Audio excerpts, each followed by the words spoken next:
I don't know exactly what brought this memory back to me today. It's been over 30 years, but sometimes I wake in the middle of the night, my heart pounding, still convinced I'm trapped in that room. The walls close in around me in those half-awake moments, and I can almost feel the cold seeping up through the floorboards. Maybe that's why I finally decided to write this down, to pull it out of my chest, where it's been sitting like a stone all these years. I don't want to tell you a ghost story or scare you with something manufactured.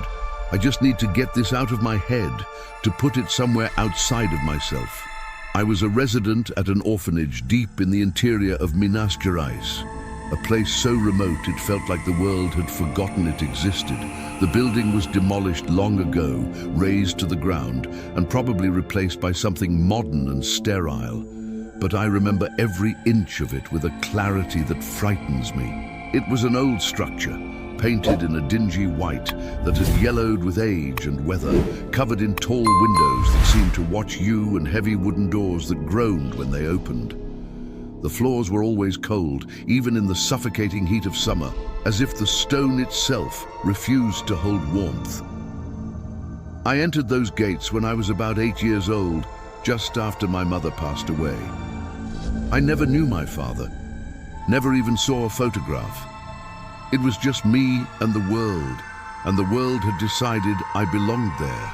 It was a Catholic orphanage, run with an iron hand by nuns who rotated shifts caring for us children, and overseen by a priest who lived in a small house adjacent to the chapel. The sisters moved through the halls like shadows in their habits, their faces stern and their voices sharp. Discipline was everything there, rigid and unforgiving. We prayed before meals, our hands clasped and heads bowed. We prayed before bed, kneeling on the hard floor. We prayed before anything of consequence, as if God needed constant reminding that we existed. I was never an easy child. I had fits of rage that would bubble up from nowhere, and I talked back when I should have stayed silent. I'd slip out of line when we walked in formation, hide my assigned chores under mattresses, do anything to feel like I had some control. I think it was my way of dealing with the emptiness, the absence of someone who was truly mine. But there, none of that mattered. There was no room for grief or explanation. Punishment was their chosen method of teaching, their way of shaping us into obedient, God-fearing children. The most common penalty was being forbidden to play, forced to kneel on dried corn kernels until your knees bled, or copy Bible verses until your hand cramped and your vision blurred. But one day, I crossed a line I didn't even know existed. I deliberately knocked over a tray of soup right in front of one of the caretakers, watched it splash across the floor and onto her shoes. I don't know what possessed me that day, what demon of anger made me do it. She grabbed my arm with fingers like steel, her grip so tight I thought my bones might snap, and dragged me down the corridor without a word. When she finally spoke, her voice had a calm to it that was more terrifying than any scream could have been. She told me I would sleep alone that night, that I needed to learn what happened to children who defied authority. The room was at the very end of the infirmary corridor, a place almost no one used anymore, a forgotten corner of an already forgotten building.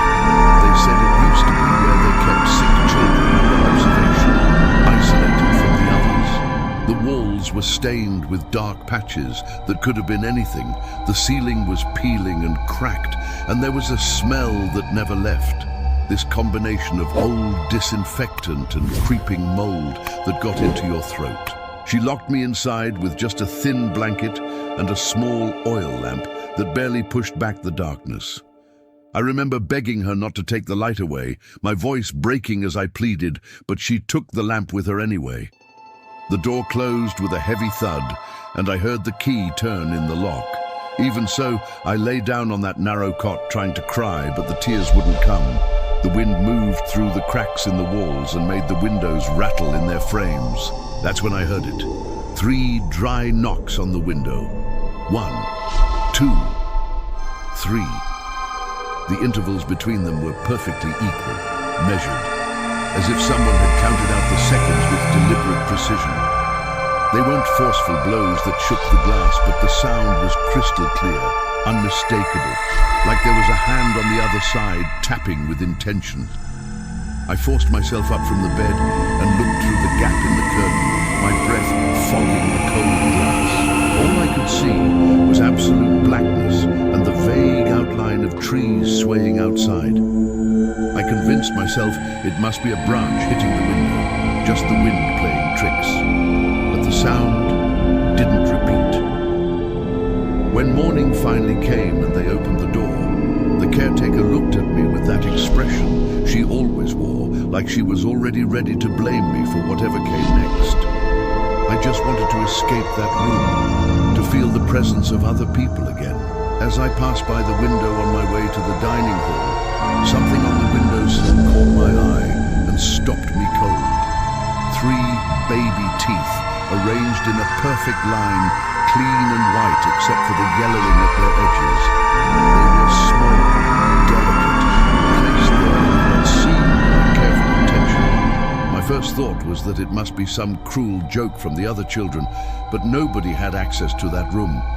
It had been locked all night, and I was the only one with a key turned against them. I showed them to the caretaker, holding them out in my palm like evidence of something I couldn't name. She slapped me across the back of my head, hard enough to make my ears ring, and told me I made up stories for attention, that I was a troubled child who invented drama.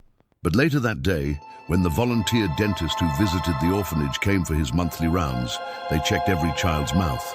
They looked for gaps, for bleeding gums, for any sign that someone had lost teeth recently. Not a single child was missing any teeth. Not one.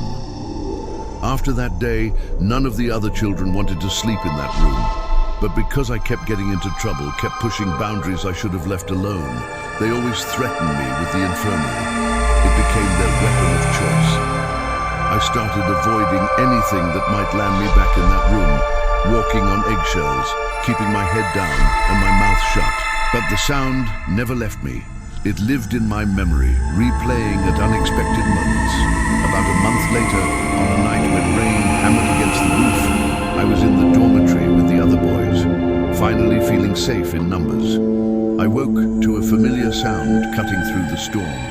3 knocks, but now so close, they seemed to be coming from the window of our collective room. Nobody else stirred. The other boys slept on, their breathing steady and undisturbed. I sat up in bed, listening to the wind howl, trying desperately to convince myself it was just coincidence, just my mind playing tricks after weeks of anxiety. The next morning, the floor near the window was soaking wet, as if someone had thrown buckets of water there, but it hadn't rained nearly hard enough to cause that kind of flooding. The weeks crawled by, and I started noticing that the priest was acting differently. He had always been a serious man, someone who rarely smiled, whose sermons were fire and brimstone without an ounce of warmth. But lately he seemed more than serious. He seemed haunted, locked inside himself and distant. Sometimes he would pass by the infirmary and stay inside for hours. The door closed, no sound coming from within. The nuns said he was cataloguing old documents, organizing records from decades past. One day, I saw him emerge from that cursed room carrying a wooden box in his hands, wrapped in a dark cloth that looked heavy and old.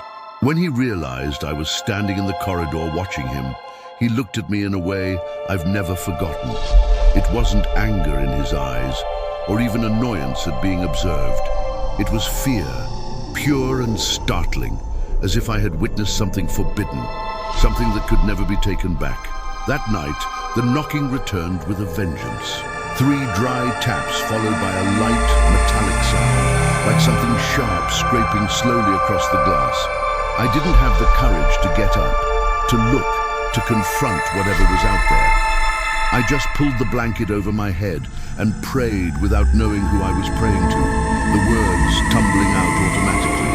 The next morning, the priest didn't appear for Mass. We waited in the chapel, the pews filled with restless children, but he never came. They searched for him everywhere, in every room of the building, in the chapel, in the yard, in the small house where he lived. Nobody found him. They They said he might have returned to the city without telling anyone, that maybe there had been an emergency. But there was never any news, never a letter or explanation. From that point on, the orphanage changed forever. The nuns began avoiding the infirmary corridor altogether, as if it had become contaminated by something they couldn't name. They locked the door with a heavy padlock, the kind that couldn't be picked or forced open. From then on, I only saw that corner from a distance, always dark, always forgotten, as if the building itself had decided to erase it from memory. The shadows there seemed deeper than anywhere else, and even in daylight, that section of the corridor remained dim. Some years later, I was adopted by a family from Belo Horizonte, people who wanted to give me a fresh start and a name that meant something. I never returned to that place, never looked back, tried to bury it all beneath new memories and a different life. I only heard about the orphanage again when word reached me that it had closed down due to lack of resources and because the land was being sold for development. Many years passed before I heard the name of that place spoken again. An old colleague from my orphanage days found me on social media and sent me a message that made my blood run cold. He told me that the workers who demolished the building had discovered something disturbing behind the wall of the old infirmary. It was a rusted metal box, sealed shut, and when they finally pried it open, they found it filled with children's teeth, dozens and dozens of them. The news never made it to any major newspaper, but people who lived nearby heard about it, and the story spread in whispers. They said the police were called, that they collected the material as evidence, but no explanation was ever found or offered to the public. Some people speculated about donations for medical research. Others whispered about ancient exorcism practices or dark rituals that the church had long since abandoned. All I know is that when I heard about it, I felt a terrible nausea rise in my throat, as if the taste of that old disinfectant was still coating my mouth after all these years. For a while I tried desperately to forget, to push it all back down where it had been buried. I got married, built a life, had children of my own. Each time one of them lost a tooth, I would carefully place that tiny white fragment in a box of keepsakes, telling myself I was being a good parent, preserving their childhood. But days later I would always throw it away, unable to keep it moving. I couldn't maintain those tokens of innocence. It felt like every tooth I kept somehow brought me closer to that room, like I was building a bridge back to a place I never wanted to revisit. A few years ago, I had to return to the city to handle some inheritance matters, paperwork that required my presence. I drove past the old site, my hands gripping the steering wheel tighter than necessary. Today, there's a modern commercial building there, one of those sleek structures with mirrored glass that reflects the sky and makes everything look clean and new. But I swear, even inside my car with the windows rolled up and the radio playing, when I stopped at the traffic light, I thought I heard that sound again. 3 dry knocks, perfectly spaced, coming from nowhere and everywhere at once. Sometimes I wonder if it was all in my head. Trauma transformed into false memory, my child's mind creating monsters to explain the inexplicable. Other times, I'm convinced that maybe the priest had been collecting those teeth for some reason I've never understood, some purpose that died with him. I remember once he preached a homily about the weight of childhood sin, his voice rising as he spoke about souls that needed to be purified while still in life, before corruption could set in. At the time, I didn't understand what he meant. Today I find myself wondering if that sermon was connected to what he was doing during those long nights locked in the infirmary. I also remember a girl who got sick and was isolated in that infirmary wing. After they took her there, none of us ever saw her again. The nuns told us she had been transferred to another facility, somewhere with better medical care, but we never received any news about her, never got a letter or update. Her name was Joanna, and she had a gap-toothed smile that I can still picture clearly. Sometimes in my darkest moments, I think those first 3 teeth I found might have been hers. I don't want to believe in anything supernatural, or evil that lingers in places. But it's difficult not to connect the dots when they line up so perfectly. The knocking, the teeth, the priest's disappearance, the box sealed behind the wall. What disturbs me most is the detail of the knocking itself, the precision of it. Always 3 knocks, never 2, never 4, always exactly 3. I think about that when I remember the prayers we used to recite, our voices joining together in that cold chapel, Father, Son, and Holy Spirit, the Holy Trinity.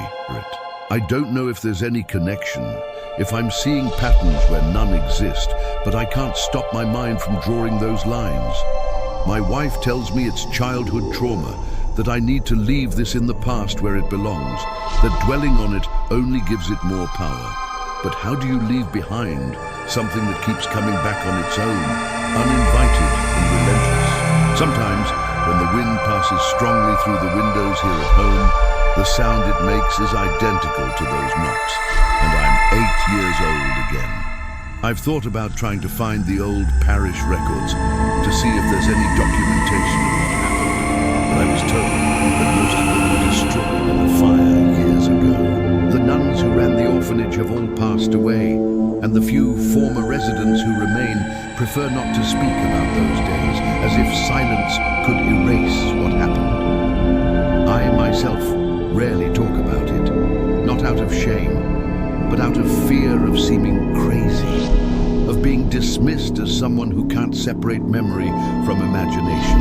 But every time I see a child lose a tooth and place it under their pillow with such innocent hope, I feel a cold sensation deep inside, as if there's something fundamentally wrong with that gesture, something corrupted in what should be pure.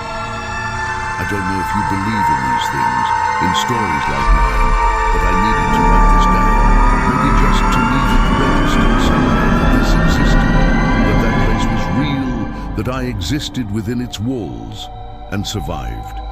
If someday you find another account from someone who heard the same knocking, the same measured 3 beats, I would want to know about it. Maybe it would help me understand if what I experienced was just the fear of a punished child, or if that orphanage truly held something that nobody ever wanted to face directly. And no matter how much I try to rationalize it, to explain it away with logic and psychology, there's still one thing I cannot explain, one detail that haunts me. Years later, as an adult, I had to have a tooth extracted due to decay. The dentist handed me the fragment wrapped in white paper, telling me casually that I could throw it away or keep it as a memento. That night, I left the paper on my office desk, intending to decide in the morning what to do with it. When I woke up, it was gone.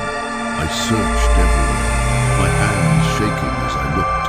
The floor, the trash can, every drawer, nothing. The tooth had simply vanished. Only one detail froze my blood in my veins. On the bedroom window, there were 3 small circular marks, as if something had tapped lightly against the glass from the outside. 1, 2, 3. Since then, I keep the windows locked even in suffocating heat, even when the air inside becomes stale and heavy. It's not exactly fear that makes me do this, it's respect, the kind you show to things you don't understand. Because after so many years, I've realized that there are sounds in this world that don't ask to be explained or understood. They just want to be remembered, to be acknowledged. And perhaps that's what I'm doing now. Remembering, keeping alive something that refuses to die. I lived in an orphanage in the interior of Pernambuco during a good part of my childhood. The city was small, perpetually hot, and the building where we lived seemed forever frozen in time, immune to the passage of years.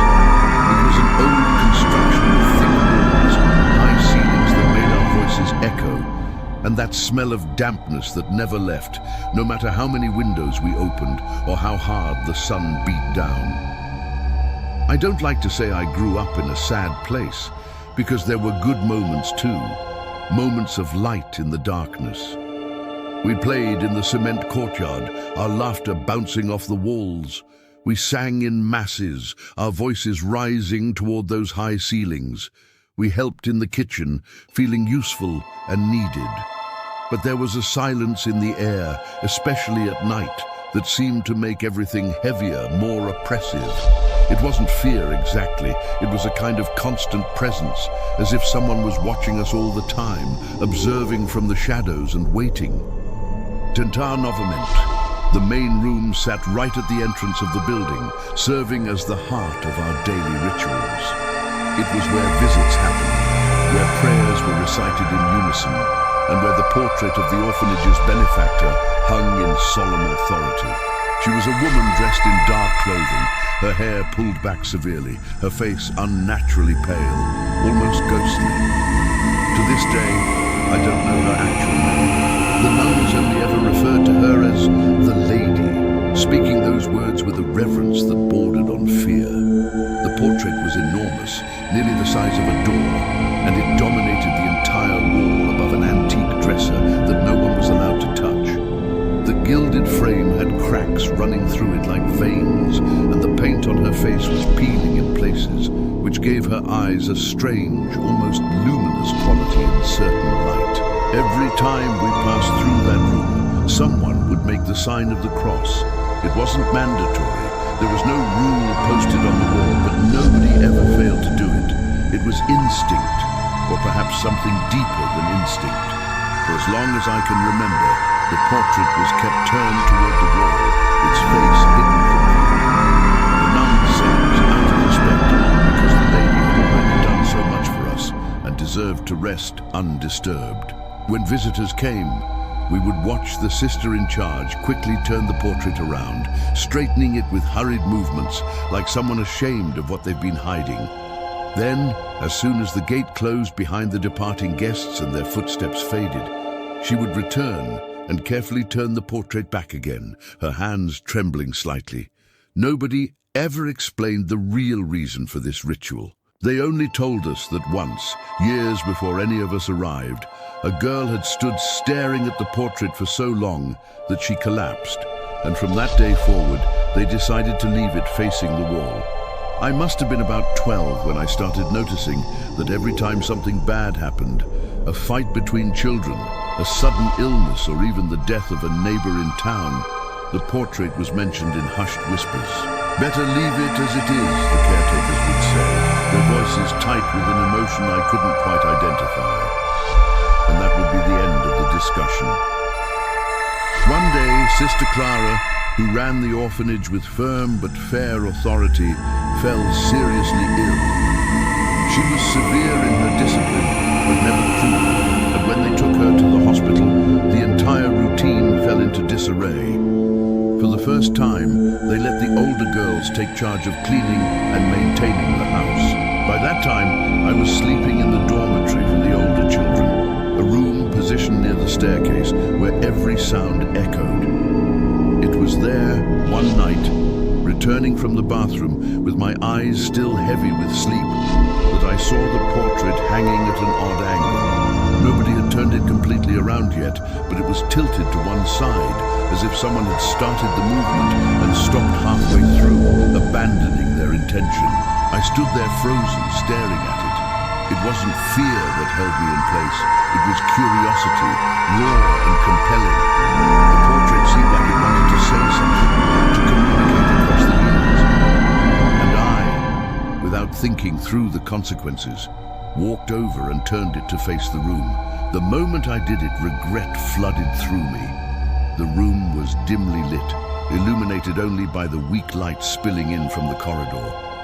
What I saw made my blood turn to ice. It was the woman's face, yes, but different from what I remembered or expected. The painting seemed more alive somehow, the eyes deeper and darker, the skin rendered in shades of grey that looked almost corpse-like. Her mouth was closed in a strange way, as if there was a darker line crossing through her lips, holding them shut. The next day, when I returned to look more carefully in better light, I noticed that behind the visible canvas, there was another painting, something older, hidden beneath a thin layer of fabric that had been carefully stretched over it. My hands shaking, I pulled at one of the edges and saw what had been concealed. It was the same woman, only in this version, her eyes were wide open, staring with an intensity that seemed to pierce right through me. And and her mouth was clearly sewn shut with dark threads that crisscrossed her lips like a macabre stitch. I didn't tell anyone what I had discovered. I simply turned the portrait back to face the wall and left that room trembling, my heart pounding so hard I thought it might burst. That night, the noises began. It sounded like fabric dragging across the wall, a slow, deliberate scraping that came from the direction of that main room. I tried to convince myself it was just my imagination, my guilt manifesting as sound, but every single night I would wake to the sensation that someone was walking through the corridor, dragging something heavy behind them. On the third day, the portrait was turned around again, facing outward. Nobody admitted to having touched it. Sister Amanda, the young substitute who was filling in for Sister Clara, became angry and accused us of making up stories to get attention, of being dramatic children who thrived on chaos. She roughly straightened the portrait herself and ordered all of us back to the dormitory, her voice sharp with frustration. The next morning, it was turned around again, facing the wall as if by invisible hands. This pattern began repeating itself every single night, always at the same hour, around 3 in the morning. One of the younger girls claimed she had heard footsteps and murmuring coming from that room, a voice speaking words she couldn't quite make out, but nobody believed her. They said she was having nightmares. There was one day when I saw it myself, when I couldn't deny what was happening anymore. I woke up desperately thirsty and made my way to the kitchen to get water. As I passed by that main room, moonlight was streaming through the window, illuminating only the frame of the portrait. It was pressed against the wall, hiding its face, and right beside it, the chair where Sister Clara usually sat had been moved slightly away, as if someone had just stood up from it moments before I arrived. The seat was still indented, as if bearing the weight of an invisible presence. After that incident, the stories began multiplying, spreading like wildfire through the dormitory. Some said the benefactor had been an extremely devout woman, but that she went mad after a priest ordered her mouth to be covered in the painting because women were not supposed to preach or speak words of authority. Other versions claimed she had died during a mass and was painted twice, once while alive and breathing, once after her soul had already departed. We didn't know what was true, what was embellishment, and what was pure invention.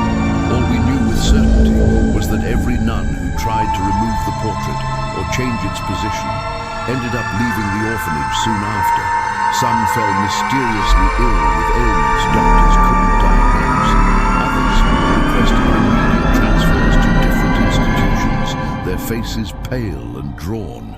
When Sister Clara finally returned from the hospital, looking thinner and older, the portrait was once again facing the wall. She didn't ask any questions, didn't demand to know who had been moving it. She simply ran her hand along the frame with something like affection and said quietly, "This is how it should remain." But that very night, while she was leading us in evening prayer, the lights in that room flickered and dimmed. A sound came from inside the wall itself, a rhythmic knocking that made us all stop mid-prayer. 3 dry knocks, carefully spaced, as if someone sealed behind that wall was waiting patiently to be remembered, to be acknowledged by the living. It was on that day that Maria, one of the oldest staff members who had worked there for decades, had a complete breakdown. She began screaming in the middle of the courtyard, her voice raw with terror, saying over and over that she wants to be remembered the right way, she wants to be seen. They tried to calm her, to hold her still, but she was completely beyond reason, thrashing and crying. She was taken away in an ambulance and never returned to the orphanage. After that terrible day, they covered the portrait with a white sheet, and nobody dared to touch it again, as if the fabric could contain whatever force dwelled within it.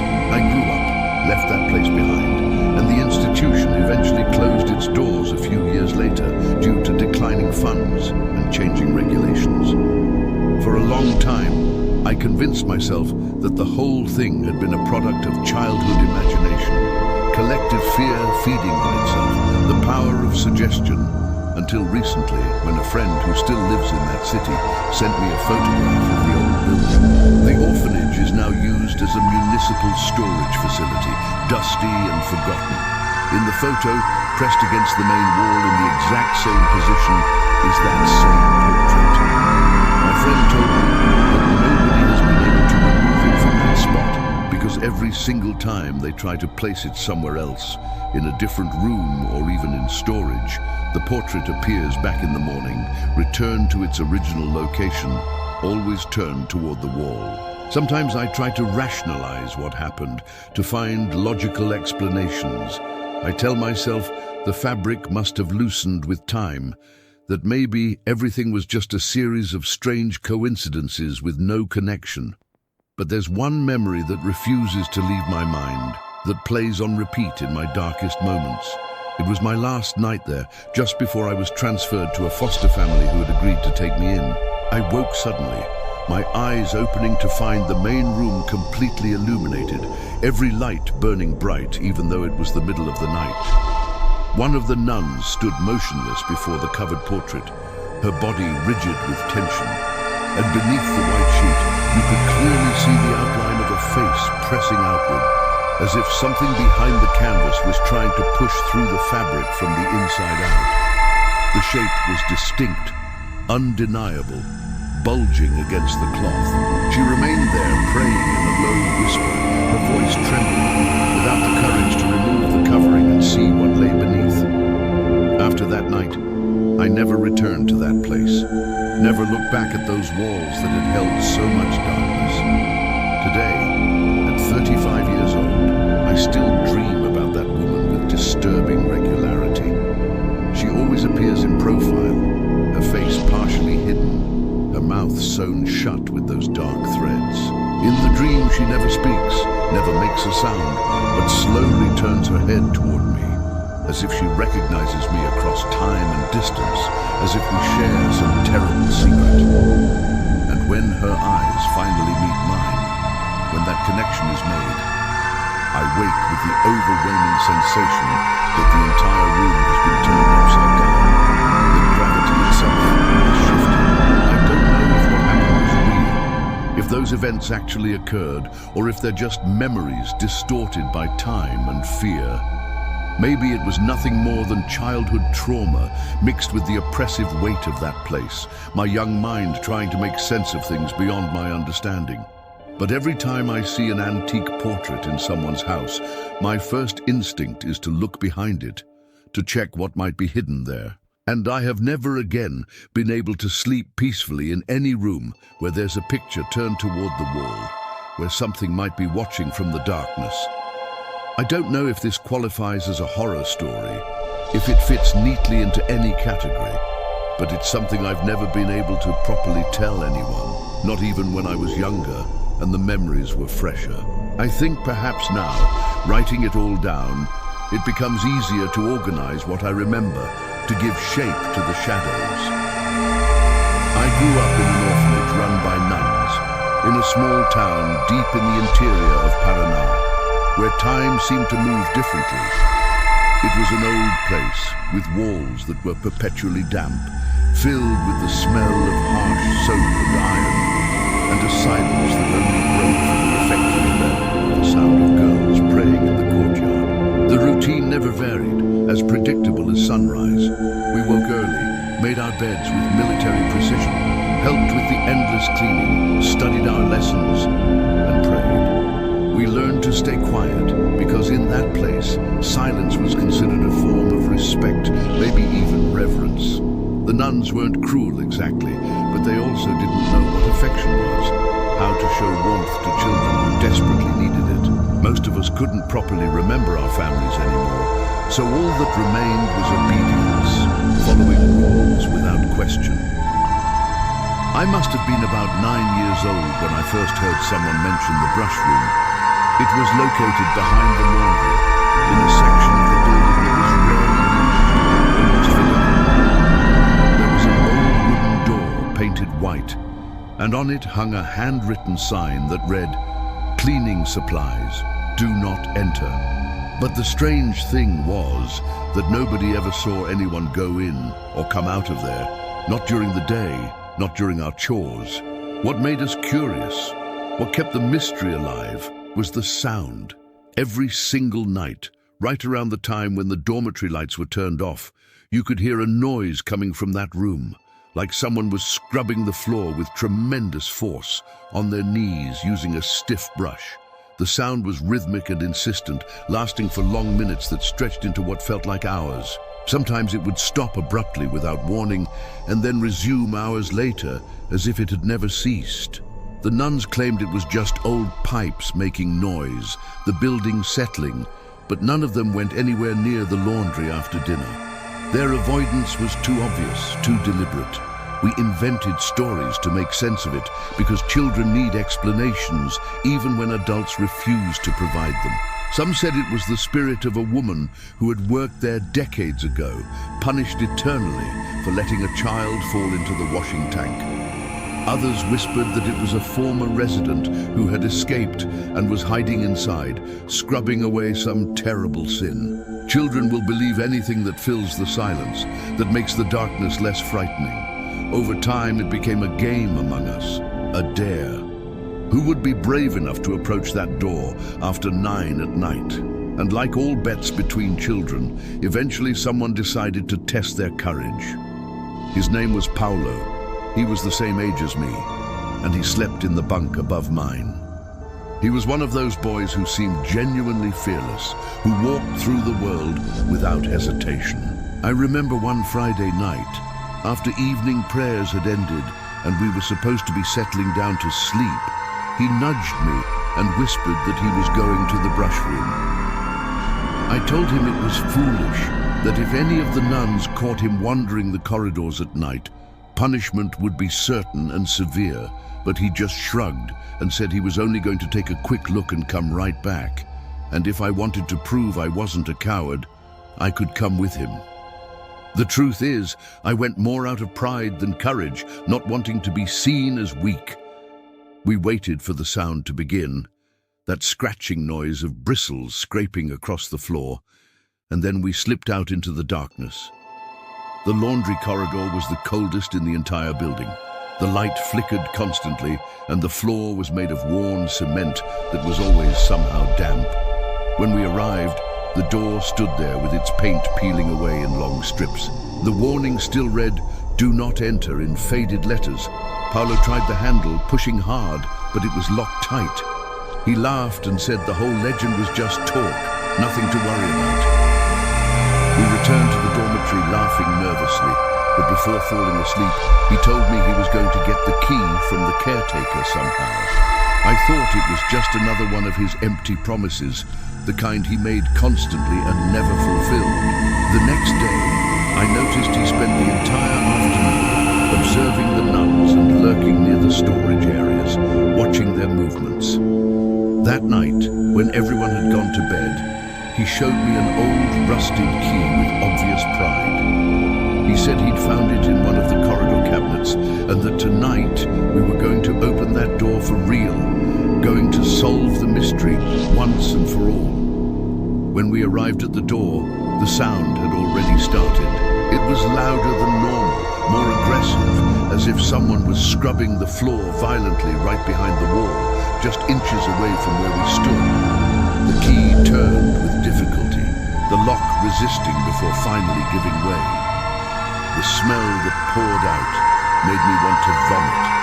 It was a nauseating mixture of bleach, mold and iron, so strong it burned my nostrils. We lit a small flashlight we'd stolen from the supply closet. The room was tiny, claustrophobic. There was a grimy sink, an overturned bucket, and some empty shelves covered in dust. The floor was wet, soaking, and you could see watermarks leading toward the drain in the center. No brushes, no cleaning cloths, absolutely nothing that would explain the sounds we'd been hearing for years. Paolo laughed with relief and said, "See, there's nothing here. It's all in our heads." I was about to respond, to agree with him, but suddenly the air became heavy, oppressive, and a strange heat began rising from my skin. That's when I heard something behind me. A light scratching sound, like something was scraping across the floor. When I turned around, the floor was wet, completely soaked, and brush marks were forming by themselves right before my eyes, as if invisible hands were cleaning the floor on their knees, moving in deliberate strokes. I took a step backward in horror and knocked into the bucket. It rolled across the floor, making an enormous noise that echoed through the empty corridors. I ran without thinking, pure instinct taking over, and left the door wide open behind me. Paolo came running after me, but he didn't say a word, his face white as chalk. We returned to the dormitory and pretended nothing had happened, climbing into our beds and pulling the covers over our heads. Neither of us slept that night.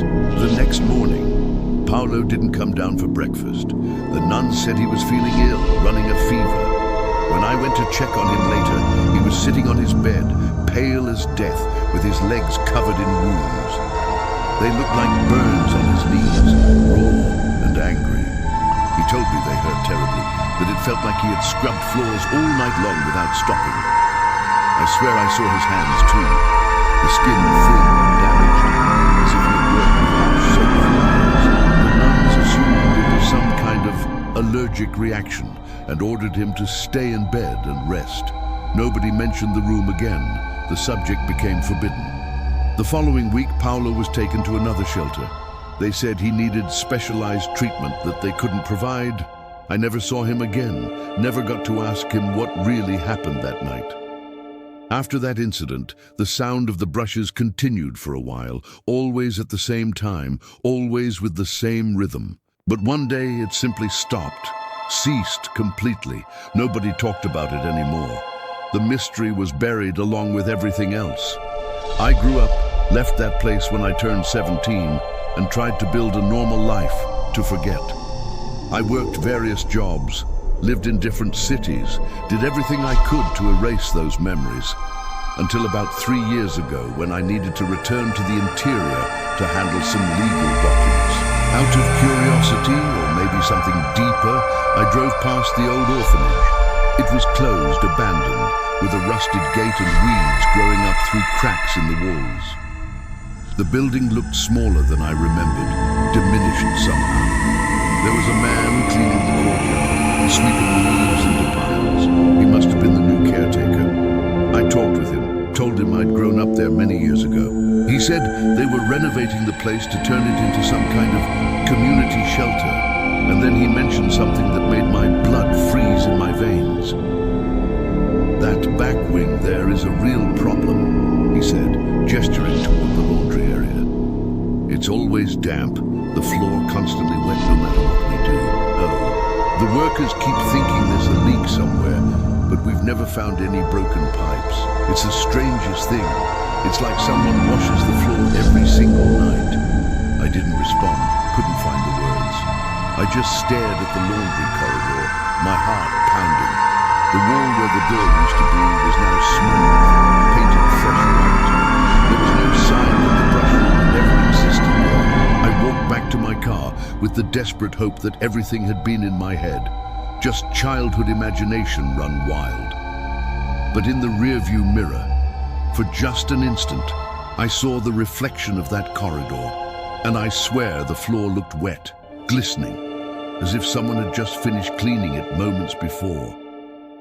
To this day, whenever I hear the sound of a brush scraping across a floor, I smell that same combination of bleach and iron, and I'm 9 years old again, standing in that terrible room. And I think about Paolo, wonder if he's still out there somewhere, if he remembers that night, if his knees still hurt after all these years. Sometimes I think that room was just the building's way of collecting penance, an unnamed punishment that we somehow helped keep alive by believing in it. I don't know if there's anything beyond all of this, any explanation that would make sense. But some things seem incapable of leaving, of finding rest. They just keep cleaning the same floor, night after night after night, waiting patiently for someone to open the door again and bear witness. I was raised in a Catholic orphanage in the interior of Sao Paulo, one of those ancient institutions with impossibly high windows, the perpetual smell of disinfectant burning your nostrils, and nuns gliding through the halls like ghosts.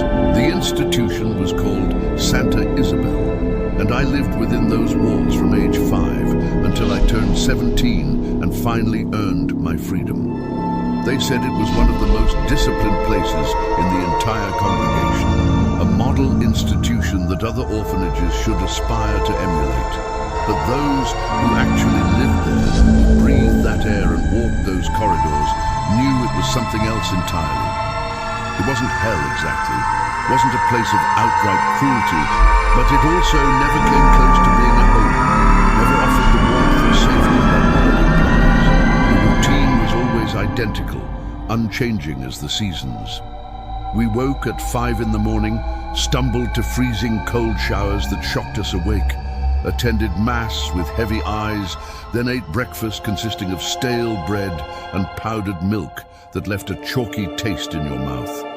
After that came the domestic tasks, the endless work that kept the institution running. Some girls washed laundry in huge tubs until their hands were raw and wrinkled. Others cleaned the long corridors on their hands and knees, scrubbing until the floors gleamed. The younger ones, like me back then, were assigned to fold linens in perfect squares or help in the kitchen peeling vegetables and washing dishes. The quietest part of each day was always the night, when exhaustion finally caught up with us. We slept in a large hall containing about 20 iron beds, arranged in neat rows, one beside the other, all covered with identical thin blankets and flat pillows that offered little comfort.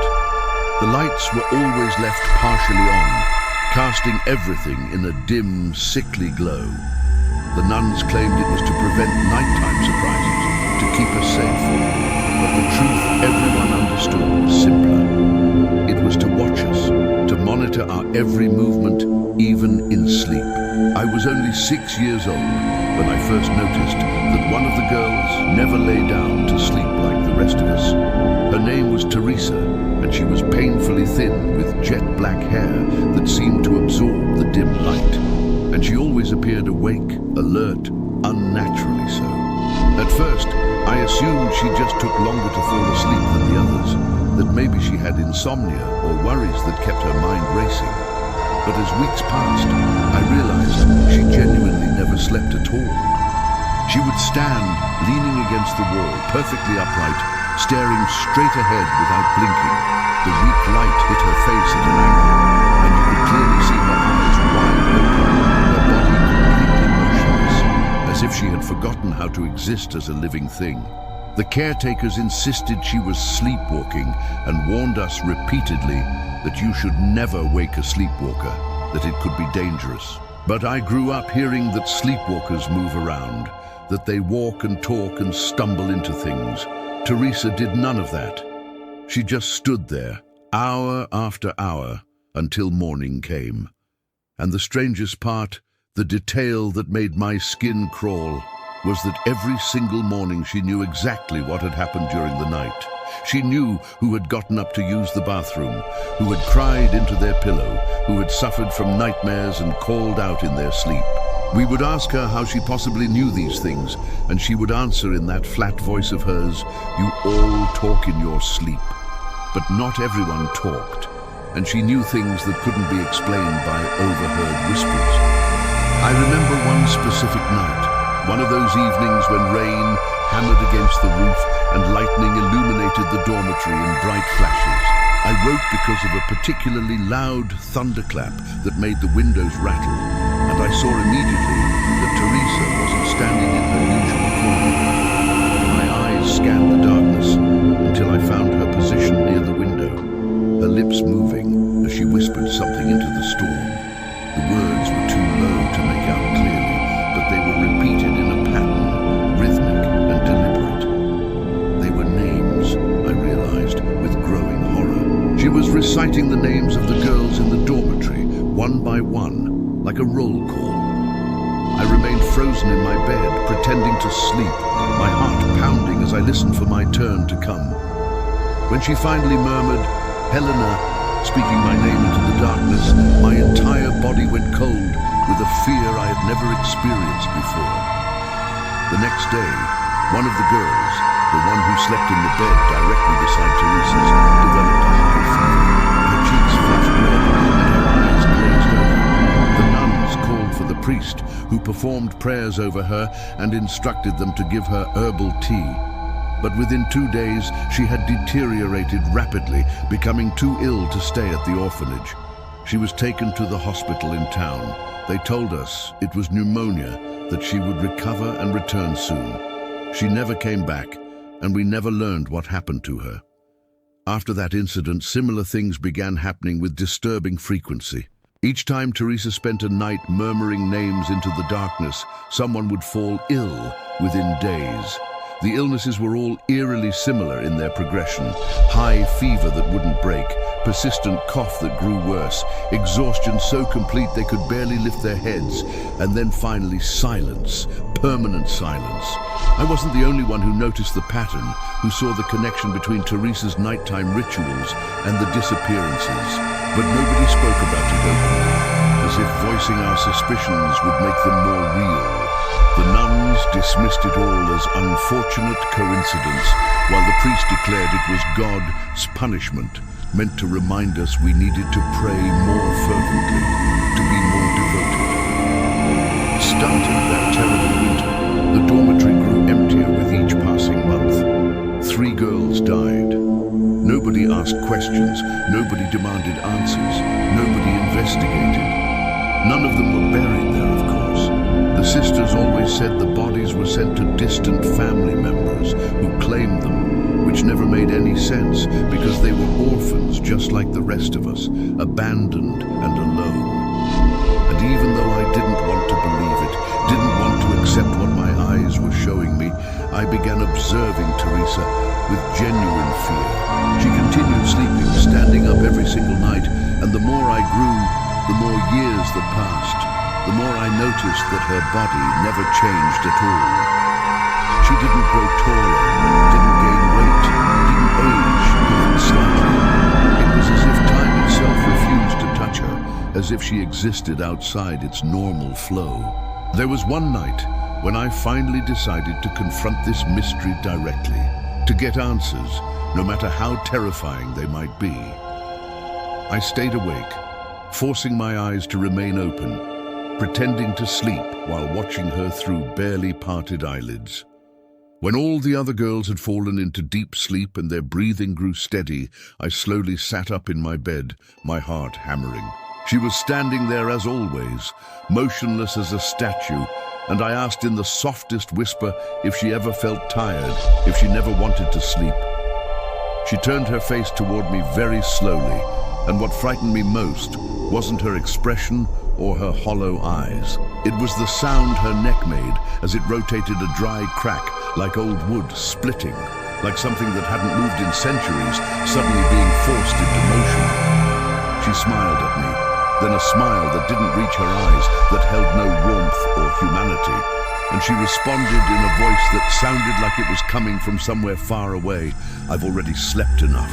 I remember those words with perfect clarity even today, because they were the only ones I ever heard come from her mouth in such a clear, deliberate way.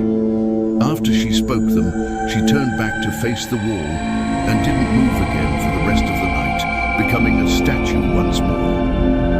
I stayed awake until dawn broke through the windows, trembling inside my blanket, unable to close my eyes. The next day, the nuns instructed us to pack Teresa's belongings. They announced that the priest had decided to transfer her to a smaller convent, a specialized place where they cared for girls with sleep problems and unusual conditions.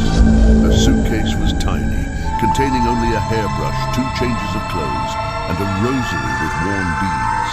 She left without looking back at any of us, without saying goodbye, and in that same month, remarkably, nobody else found her. The pattern had broken. I grew up trying desperately to convince myself it was all just coincidence, that the deaths, her strange behavior, her apparent inability to age, were unconnected events that my frightened child's mind had woven into a pattern. But as years passed, those coincidences became increasingly difficult to sustain, harder to explain away with logic. Years later, when I had already left the orphanage behind and was living in São Paulo, trying to build a normal adult life, I was invited to a small exhibition about the institution's history. It was being held at a school belonging to the same religious congregation, featuring old photographs, objects and records preserved from decades past. I went mostly out of curiosity, expecting to see something quaint and nostalgic, maybe feel a bittersweet connection to my past. But when I entered that exhibition room and began looking at the photographs on the walls, I felt my stomach drop with a sickening lurch. In one of the frames hung a group photograph, a formal record from the orphanage dated 1958, 15 years before I was even born. All the girls were lined up in matching white uniforms, their faces serious for the camera, and standing right in the middle of them was a face I recognized instantly, unmistakably. Teresa, looking exactly the same. Same black hair, same empty expression, the same apparent age that I remembered from my childhood. It wasn't someone who resembled her, it was her, identical in every detail. My hands shaking, I asked the nun who was organizing the event about the identities of the girls in that photograph. She told me matter-of-factly that they were residents from the orphanage's first generation and that all of them were already deceased, gone for many years. I mentioned that one of them looked remarkably like a girl I had known there. The nun laughed, assuming I was joking or mistaken, and explained patiently that those children could never have overlapped with my time there, that the mathematics simply didn't work. I fell silent, but my hands were sweating so profusely that my fingertips turned white from how tightly I was clenching them. I left that building and sat down on the curb outside, staring at the pavement, my mind racing. I spent a long time trying to construct some logical explanation that would make sense of what I'd seen. It could be coincidence, I told myself. It could be a girl who just happened to look similar. It could be anything except what my gut was telling me. But I know what I saw in that photograph. And more than that, I remember her voice with perfect clarity, that whispered phrase echoing across the years. "I've already slept enough," she had said, as if she had lived through something before us, before all of us who had passed through those halls, as if she had experienced lifetimes we couldn't imagine. For years after that discovery, I had nightmares that felt more real than my waking life. I would dream that I woke up in that same dormitory, but all the beds were empty except for hers. She would be standing there, leaning against the wall, watching me with those unblinking eyes. And when I tried to run, to escape, I would realize with mounting horror that I was standing too, upright and immobile, unable to fall or move or save myself.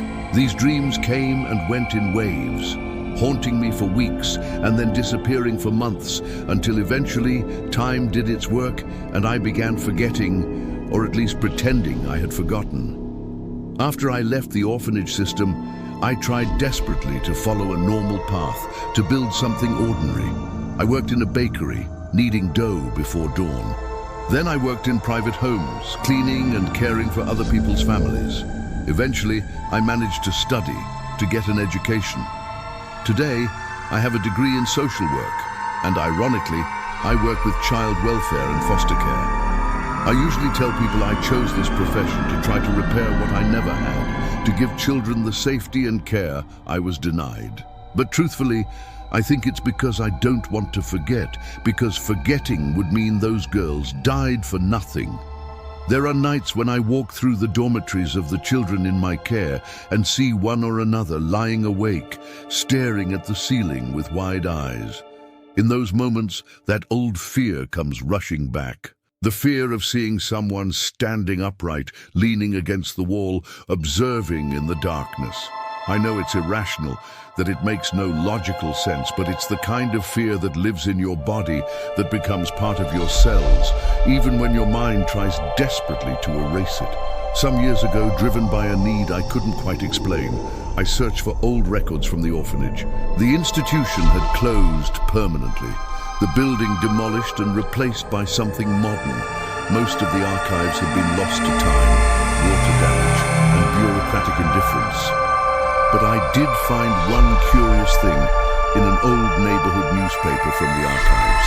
There was a small notice from 1975 that mentioned a series of deaths among residents, attributed to a contagious pneumonia that swept through the dormitory. The name of one of the deceased was listed as Teresa M. The date corresponded exactly to the period when I was living there, but this didn't explain the photograph from 1958. Didn't explain how she could have been the same age 15 years earlier. Today, when these memories surface and I can't push them back down, I try to convince myself that maybe the orphanage had a tradition of giving the same name to new residents, a way of honoring the dead. Perhaps every generation had a Teresa, like passing down a legacy. But it's difficult to believe that explanation when the image of her face remains so precise in my memory, so specific in every detail. There are some things you simply cannot confuse or mistake. That motionless expression, that fixed stare, the overwhelming sensation that she could see far more than we were capable of seeing, that she existed on some different plane of reality. Writing this now, putting these memories into words for the first time, I feel a strange mixture of shame and relief washing over me. Shame, because I still carry fear of something that happened more than 20 years ago, because I should have moved past it by now. Relief, because I'm finally giving voice to what I've kept silent for so long. Sometimes I think that entire Orphanage still carries a piece of her inside its memory, even though the building is gone. As if that girl was a shadow that never truly left, that still stands watch in the ruins, waiting through the decades, still standing against walls that no longer exist, still whispering names into darkness, still refusing to sleep, because she's already slept enough for several lifetimes. When I look at the children I work with now, especially those who can't sleep, I find myself watching them a little longer, not because I'm afraid of them, but because I'm afraid of what I might see in them. I don't want this to sound like a ghost story, because to me it isn't. It's just a memory blurred by time, but never erased. And deep down, what frightens me most isn't what I saw back then, it is what I haven't been able to forget. There's one last thing I need to tell. A few months ago, one of the girls at the shelter showed me a drawing. It was a room with several beds, and in the corner stood a figure in a white dress.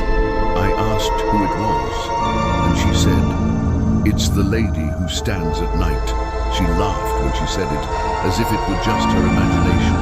But when I looked at the face she drew, a chill crept up my spine. The same one I felt when I was 6, the same distant eyes, the same girl who never slept.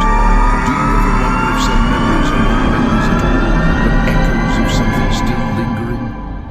I've tried to forget, tried to reason it away, tried to convince myself that the mind invents what the heart cannot understand. But sometimes, when I wake in the middle of the night and see the faint reflection on the window, it looks as if someone is standing there, silent, pressed against the wall, watching me breathe. And in those moments, the only thought that crosses my mind is that maybe she never really left.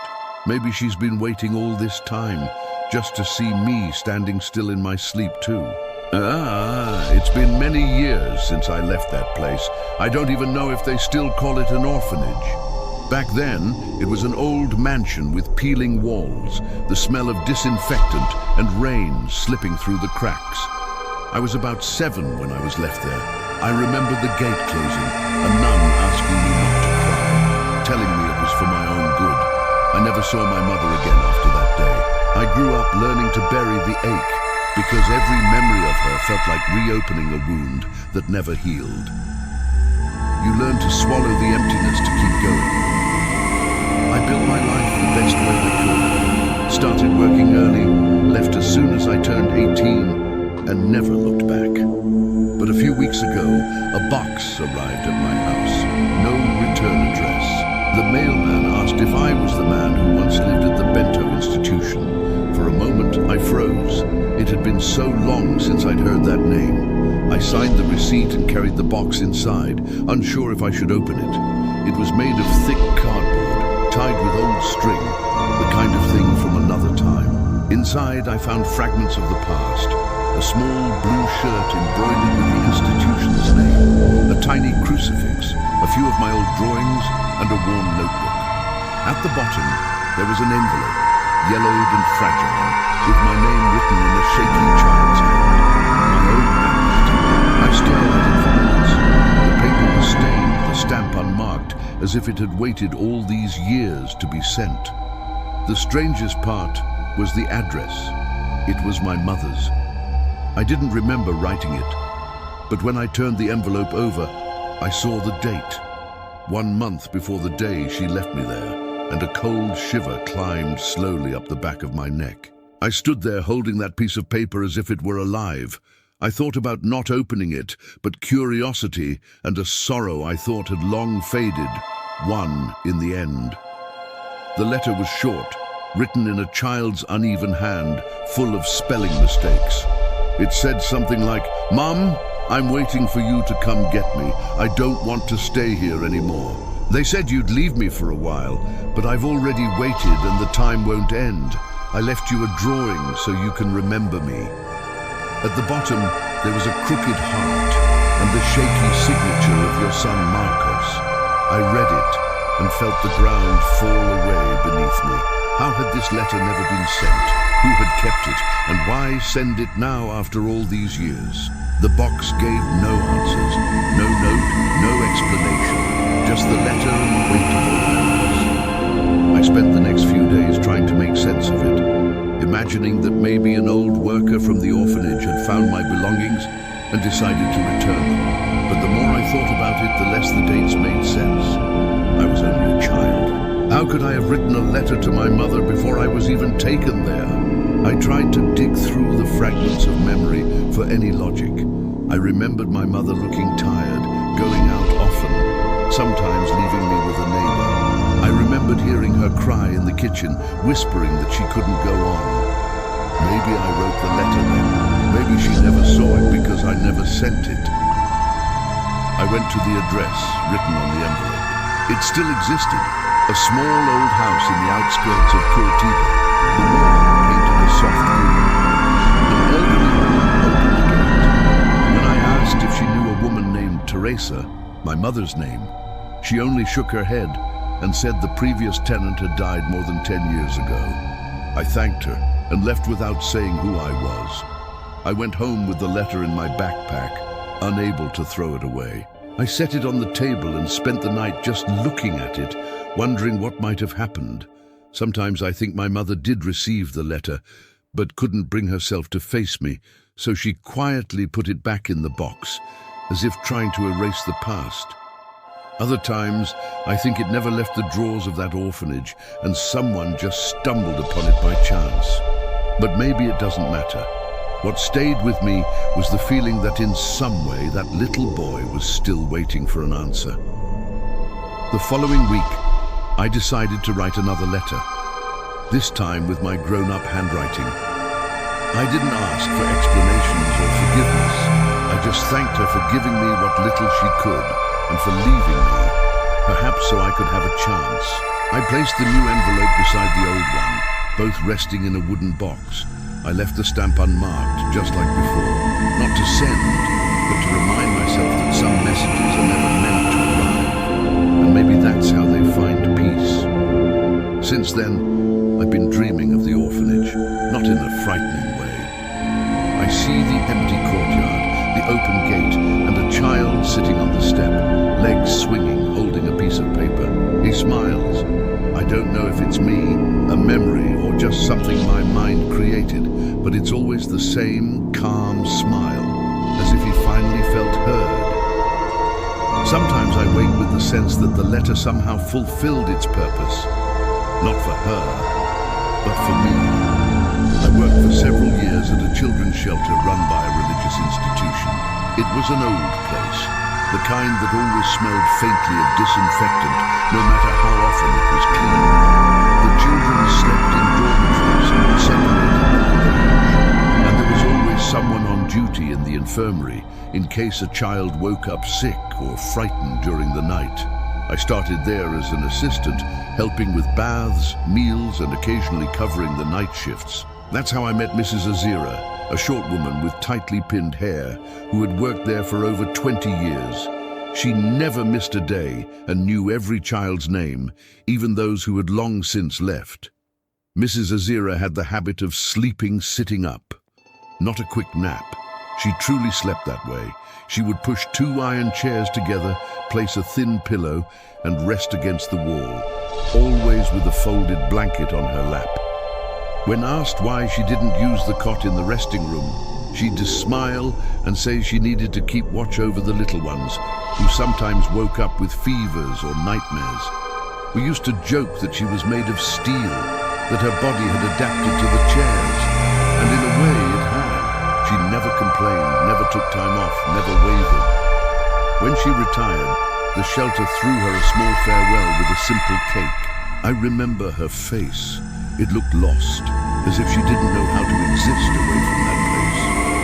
She told us to take good care of the children and joked that her green metal chair was already broken in. Everyone laughed. After she left, no one stayed permanently in the infirmary for a while. Staff rotated shifts until Camilla arrived, a young woman around 25, quiet and efficient, studying nursing at night. She managed everything perfectly, calm and capable. But one night, when I happened to be on duty in the girls' corridor, Camilla came into the cafeteria pale and trembling, tears in her eyes. I thought a child had fallen ill, but she only whispered that she would never sit in that chair again. The next day, she explained that after lights out, she had sat in Mrs. Azira's chair to write her report and must have dozed off. She woke to the sound of breathing, slowly, right by her ear, as if someone were leaning close.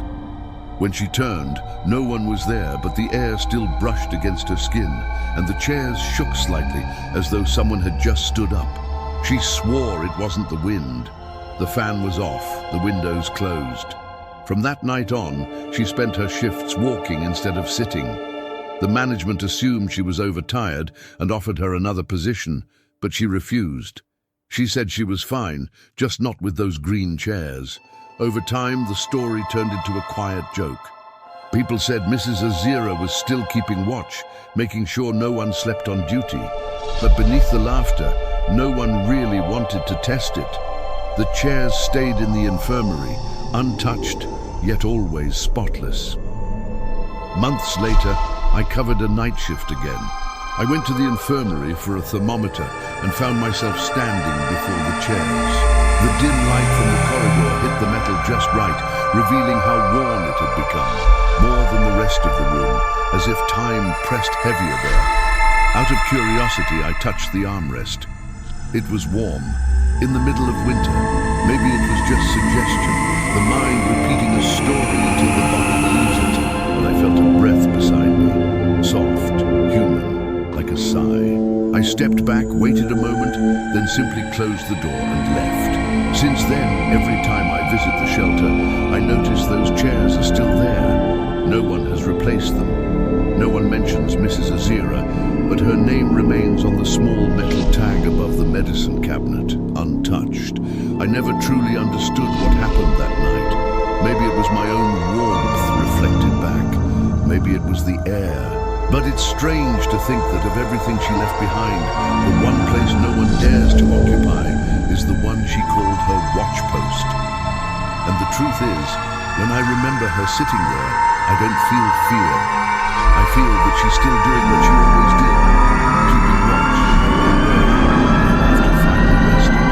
Leave your comment below. I want to see if we can reach our goal of 100 comments on this video. Reading them is the best part for me. And many of the upcoming stories are born precisely from the stories you share here.